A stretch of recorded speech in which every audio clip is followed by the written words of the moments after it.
नमस्कार दोस्तों, आपका स्वागत है राजीव टॉक्स में। आज का विषय राहुल गांधी के द्वारा एटम बम के छोड़ने की तैयारी। एटम बम यहाँ पर इसलिए मेंशन किया गया कि चुनाव आयोग ने क्या क्या धांधली की उस पर वो एक रेफरेंस दे रहे हैं और उनके 2 या 3 बयान आ चुके हैं ऑलरेडी और दोनों बयानों में बीजेपी की सरकार, मोदी जी और आरएसएस तीनों बौखला गए। अब क्या करना चाहिए इस पर वो विचार कर रहे हैं। तो अब किसको आगे भेजा है? उन्होंने भेजा है राजनाथ सिंह जी को, जो कि रक्षा मंत्री है। ज्यादातर जब उद्घाटन किया जाता है तब तो मोदी जी जाते हैं, जब कहीं पे तोड़फोड़ की जाती है वहाँ पे अमित शाह भेजे जाते हैं, जहाँ पर बैकफुट पे होते हैं वहाँ पे राजनाथ सिंह को कर दिया जाता है। तो राजनाथ सिंह जी को पटना में भेजा गया कि कुछ न कुछ तो बोल के आओ, ताकि पर्दा खुलेगा तब क्या करेंगे। और पर्दा जो है वो बहुत बेहताशा एक भूचाल लाने वाला है। तो पहले हम आपको सुनाते हैं कि राहुल गांधी जी ने क्या बोला, जो कि उनके शब्दों को मैं बोलता हूँ। एनुअल कांग्रेस कॉन्क्लेव यानी एक ऐसा मंच जिसमें लीगल कॉन्क्लेव कहलाता है। वो लीगल एक्टिविटीज होती हैं, लीगल बातें होती हैं। एक मंच पे पार्टी के शीर्ष नेता, बहुत से बड़े नेता, वकील जो पेशे से बहुत अच्छा ज्ञान रखते हैं, उनको मौका दिया जाता है कि वो भी अपनी बात कहें। उस दौरान राहुल गांधी का भी नाम आया और उन्होंने अपने भाषण में, अपने संबोधन में 2 बातें रखी। एक तो उन्होंने रखी कि अरुण जेटली साहब के बारे में उन्होंने बताया कि अरुण जेटली साहब को भेजा गया हमको धमकाने के लिए। जब कृषि बिल आया या लाने की बात चल रही तो कांग्रेस पार्टी और मैं विरोध कर रहा था कि ये चीजें उसमें नहीं डालिए और ये चीजें आप डालिए। तो सरकार को ये लगा कि मैं एक साधारण सा व्यक्ति हूँ और मुझे डांट दिया जाएगा और मैं चुप हो जाऊंगा। तो उस समय भेजे गए मंत्री, जो कि अरुण जेटली साहब को भेजा गया धमकाने के लिए। और अरुण जेटली साहब वन ऑन मीटिंग में उन्होंने हमसे कहा कि आप इसमें अपने विरोध को कम कर दीजिए, इतना विरोध मत करिए, थोड़ा बहुत ठीक है, लेकिन अगर आप नहीं माने तो आपके खिलाफ हम एक्शन लेंगे। तो राहुल गांधी ने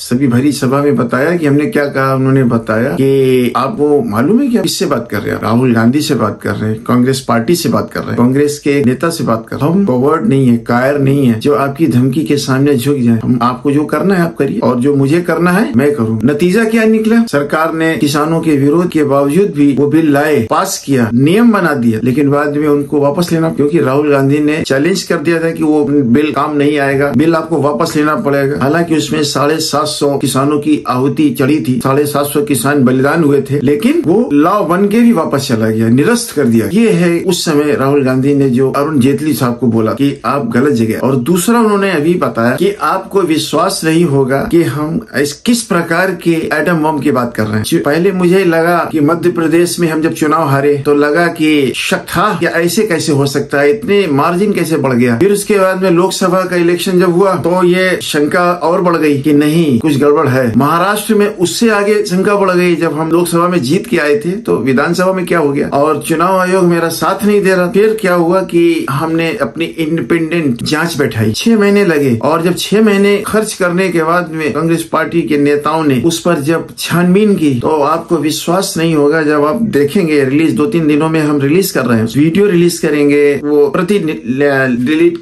रिलीज करेंगे और भी तमाम चीजें हैं जो रिलीज करेंगे, तब आपको महसूस हो जिन को हमने दिखाया वो कुर्सी से गिर पड़े कि ऐसा भी हो सकता है। तो वो धांधली जो है वो हम सामने ला के आ रहे हैं और चुनाव आयोग को समझ में आ जाएगा कि जो लोग सत्ता में नहीं होते हैं उनके खिलाफ अगर इस तरह का व्यवहार किया जाएगा तो एक दिन जब उनकी सत्ता में वापसी होगी तब क्या होगा। तो वो करने वाले, चाहे वो रिटायर हो जाएं, चाहे वो गद्दी में बैठे हों, चाहे वो करके कहीं भी चले जाएं, उनको पकड़ के लाया जाएगा। तो इसलिए क्योंकि ये देशद्रोह में आता है, ये जनता का अधिकार छीन रहे हो। जनता को वोट देने का अधिकार दिया है, वोट पहले ही से पड़े हुए हैं, तो ये क्या मतलब हुआ। तो ये जो आज राहुल गांधी ने जो कल जो उसमें अपनी बात कही, उसके बाद में एक और बात आई, राजनाथ सिंह को भेजा गया और राजनाथ सिंह ने वही एक घिसा पिटा सरकारी बयान दिया कि राहुल गांधी या विपक्ष के नेता ऐसा बोल रहे हैं जो कोई सच्चाई नहीं है। अगर सच्चाई है तो वो सामने लाए। और बिल्कुल वैसी ही बात है कि भूचाल आ जाएगा। फिर जब वो उन्होंने भाषण दिया तो खोदा पहाड़ निकली चुईया, लेकिन ऐसा कोई वो कड़क संदेश नहीं दे पाए कि जनता के सामने वो विशेष बन जाता और राहुल गांधी को छोटा कर जाता। लेकिन राहुल गांधी 5 तारीख को यानी मंगलवार को वो पेश करने जा रहे हैं और ये भी जनता को बता दिया है कि हमने हमने कई लोगों के बीच में वो बात रखी है और ऑलरेडी वो ऑन चल रहा है, किसी वक्त भी क्लिक हो सकता है, या आप कोई भी किसी प्रकार की कोई गतिविधि न बढ़ाएं। उनका मतलब था कोई सुरक्षा संबंधित कोई आप खींचतान न करें। अब रक्षा मंत्री जी के बोलने के बाद किसी ने तालियां नहीं बजाई वहाँ पटना के ऑडिटोरियम में, किसी ने कोई भी